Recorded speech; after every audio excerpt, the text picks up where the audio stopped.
You might. And there's a Calvin Pickard conversation that we're going to have later on the show today. Way too many untouched in front of the net from Sean.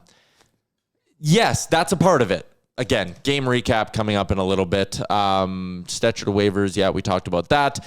Feel like Pickard is the DR10 of 2025-26. Good guy, loved in the room, but the league has passed him by. And I mean, Derek Ryan could stick around for a little bit because you play him 6 minutes a night. He plays on the penalty kill for 90 seconds, wins you a draw, and it's largely inconsequential. And it kind of takes you 6 to 8 weeks to look at like a whole bunch of results and be like, oh shit, Derek Ryan is not helping us win hockey games right now.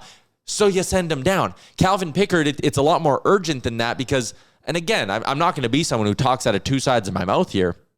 Heading into the year, I kind of said like, you kind of got to run it back with Calvin Pickard because he's passed every test you've put in front of him. Like league average backup goaltending is kind of all we asked for as a collective. He gave you that. Every time you pointed to him in the Stanley Cup playoffs, he performed for you. He borderline saved your season in back-to-back playoff runs, whether it's LA in 2025 or Vancouver in 2024. Like he saved your season twice. You owed him, I think, some amount of loyalty. They love him in the room. I think if you would have dumped him for another scratch ticket and signed Ilya Samsonov to a PTO, I think that might have caused a rift. And I also said, if you were going to do something like that, you absolutely had to be 100% right. Like Pickard was the safe play.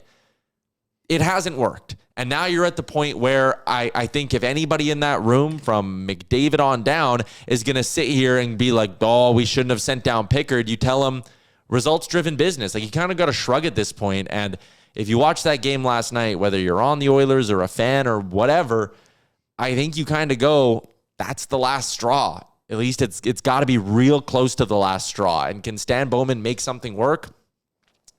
I don't know. I'll go through every team's goalie situation in the next segment, and it'll be our Spotify question for the weekend. Like, who could they realistically get? I don't know. Sean also says the Carolina threesome that's in their crease right now. That might have to be the option. But back to Jeff in an F-150 who commented, like, if this was Calvin Pickard's first start of the year and it was bad, or if Calvin Pickard had a 900 and played the way he did last night, I would agree with you and say, let's not be totally negative about this whole thing, but we have to be realistic about this situation. That could have been Calvin Pickard's last game as an Oiler. He probably deserves to have it be his last game as an Oiler because the number, like, again, if he was 870 or 860, and I know we kicked off this week playing the clip from Woodley where he was like, man, his expected save percentage is like an 864 this year. Like, it's not good. The Oilers have played putrid in front of him, and last night they didn't play well in front of him. But I think they played well enough to win that hockey game, and I think it's pretty clear to point to goaltending and say it's the reason why last night. And if you guys watch this show, and I know the people who don't like this show, who aren't watching right now, who roast me on whatever social media website they roast me on, will sit there and be like, yeah, he's glazing the Oilers goalies again. How are you going to cover up this one? Because I am someone who thinks maybe the goaltending issue's just been a tad overblown. They pay $3.6 million for their two goalies. Like, I'm firmly in the camp of I stick up for the goalies more often than not. And I think it probably says something that I'm at the point I'm at right now. Back to the expected save percentage number, it sucks. The Oilers have played bad in front of Calvin Pickard this year. Woodley said it, expected save percentage was 864 or whatever. Okay, but Calvin Pickard's at an 830.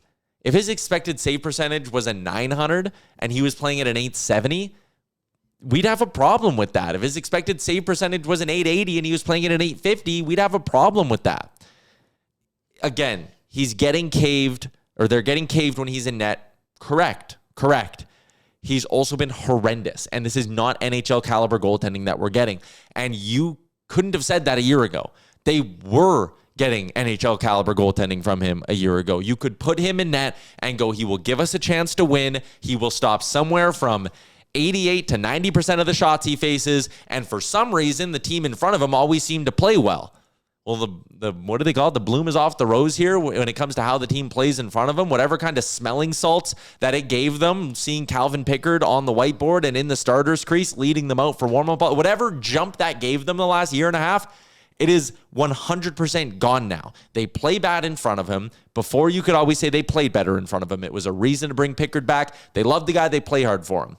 They aren't playing as well in front of him anymore. He's playing worse than he ever has. He's a 30-some-year-old journeyman goaltender.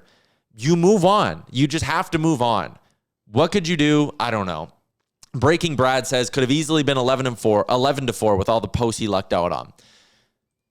So I know like Speck and a few other guys were throwing out the quote yesterday that old goalies like to use of like, what? So I'm supposed to stop the ones that weren't going in now too? And I get that. Goalposts are not shots on goal, but let's use our brains and use some context here. He was getting beat, man. He was getting beat clean. This was not pass across the ice, one-timer, bing, hit the post, he got a little lucky. This is like, the one went through his legs and hit the post. That's a goal 99% of the time. Like, I don't know. Once again, we love Calvin Pickard. It feels weird online because everybody, before they say, I think we might have to move on from Picks, feels like they have to say, well, I also love Picks and we appreciate everything he did for us. Sure. But we all have eyes as well. Somebody in the chat said, well, Stu has an 889, so that's not acceptable as well.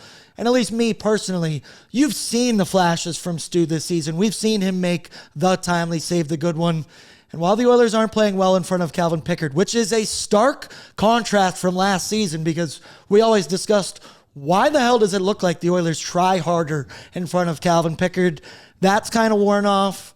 Pickard is 100% on the back half of his career. Mm-hmm. The eyes tell you what the eyes tell you. We love Picks. Now, I don't know what the hell you do because Connor Ingram, I don't think is going to be any better than Calvin Pickard. The fact we're even talking Matt Tompkins, a Sherwood Park native, who I love. Shout out, see him at local all the time. I don't know what you do here, but I don't think you can keep banging your head against a wall with Calvin Pickard at this point. And I'm not saying that he won't come back to the Oilers. Maybe at some point injuries happen. Yeah. But right now, I think something has to be done. D. White says the good news is we can waive Pickard and not worry about losing him, so we can always bring him back if things change. Sure. Dacky says Quick for Pickard as a rental. No, Jonathan Quick. Like, I want an actual solution here. And Jonathan Quick's not, and also he's not leaving New York. That's not a good suggestion. For the people talking shit about the 889 save percentage, Ryan makes a good point. Hide the names. I prefer a goalie that's an 889 over a goalie that gives me an 820. Yes. Also, I'll just throw a few more numbers at you from Natural Stat Trick. 38 goaltenders in the league this year have played a minimum of 8 games. Out of those 38 goaltenders, goals saved above expected per 60, Stuart Skinner is 21st. He is a positive .197. He has been a touch above average. That number is a hair behind Ottinger and a hair ahead of both Gibson and Vasilevsky. If you want to criticize Skinner, and again, you can say this for Pickard, the Oilers haven't been good enough in front of their goalies this season. That needs to be included in this conversation here. They've hung out their goaltenders to dry. They give up way too many grade A scoring chances.